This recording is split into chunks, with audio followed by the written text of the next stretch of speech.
Hello everyone, Radhe Radhe मित्रों। मेरे AR भक्ति ऑफिशियल चैनल में आपका बहुत बहुत स्वागत है। कार्तिक मास में जो गोपाष्टमी व्रत रखा जाता है अष्टमी को, उसकी पूजा विधि शेयर कर रही हूँ आपके साथ। तो यहाँ पर मैं आपके साथ ये पूजन मैंने किस तरह से किया है, यही सब इस वीडियो में आपको बताने वाली हूँ। तो यहाँ पर सबसे पहले मैंने अपने ठाकुर जी को स्नान कराने के लिए कच्चा दूध और गंगा जल लिया है, और मैं यहाँ पर अपने ठाकुर जी को स्नान कराऊंगी। जिस बर्तन में मुझे भगवान को स्नान कराना है, उस बर्तन में एक स्वास्तिक चिन्ह बना लेंगे। स्वास्तिक चिन्ह बनाने के बाद में अपने ठाकुर जी को बिठा लेंगे और भगवान को हम स्नान कराएंगे। सबसे पहले हम कच्चे दूध से भगवान का अभिषेक करेंगे। कच्चे दूध से स्नान अभिषेक करने के बाद में यहाँ पर हम जल और गंगा जल से भगवान को स्नान कराकर स्वच्छ कर लेंगे। उसके बाद में हम भगवान को किसी साफ सूती वस्त्र से उनको पोंछेंगे और उनका श्रृंगार करेंगे। यहाँ पर जो बचा हुआ ये उनका ठाकुर जी के स्नान का जल है, इससे जल को हम एक बर्तन में करके इकट्ठा कर देंगे और इस बर्तन जल को हम किसी साफ स्वच्छ जगह पर रखेंगे। यहाँ पर मैंने एक चौकी लगा दी है, और यहाँ पर मैंने ठाकुर जी का श्रृंगार भी कर लिया है और उनको उनके आसन पर मैंने विराजित कर दिया है। अब यहाँ पर हम पूजा की और तैयारी करेंगे। ठाकुर जी को बिठा दिया है।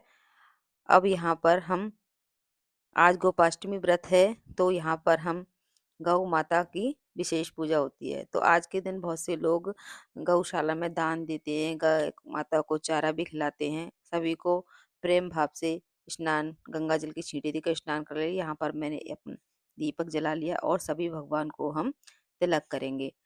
यहाँ पर ठाकुर जी को तिलक करेंगे, गणेश भगवान को तिलक करेंगे, घंटी को और कलश को और गौ माता को भी हम सब तिलक करेंगे। तो यहाँ पर सभी भगवान को तिलक कर दिया है। अब उसके बाद में हम पुष्प सब भगवान को अर्पित करेंगे। तो सभी भगवान को पुष्प अर्पित कर देंगे। ठाकुर जी को, गणेश भगवान को यहाँ पर पुष्प अर्पित करने के बाद में आप एक पुष्प हाथ में लेकर कथा सुनेंगे। तो यहाँ पर मैंने एक पुष्प को हाथ में ले लिया है, और हम गोपाष्टमी व्रत कथा भी सुन सकते हैं या कृष्ण भगवान के मंत्रों का जप भी कर सकते हैं। आप कुछ भी जैसे मंत्रों का जाप करें या गोपाष्टमी व्रत कथा भी पढ़ सकते हैं। तो यहाँ पर कथा पढ़ने के बाद, सुनने के बाद आप यह पुष्प भगवान को अर्पित कर दीजिए। तो यहाँ पर मैंने कथा मेरी हो गई है और मैंने भगवान को पुष्प अर्पित कर दिया है।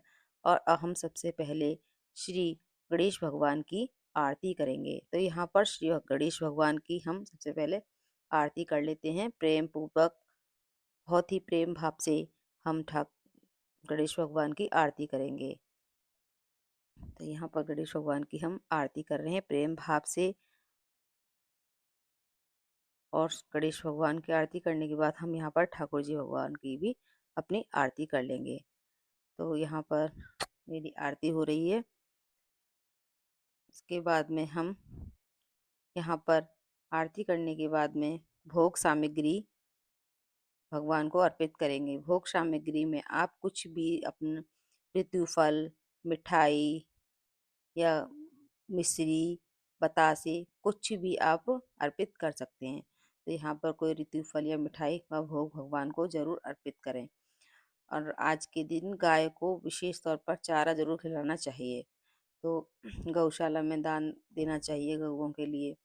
और यहाँ पर पूजा के बाद में थोड़ी सी दक्षिणा स्वरूप भेंट भगवान को जरूर अर्पण करनी चाहिए।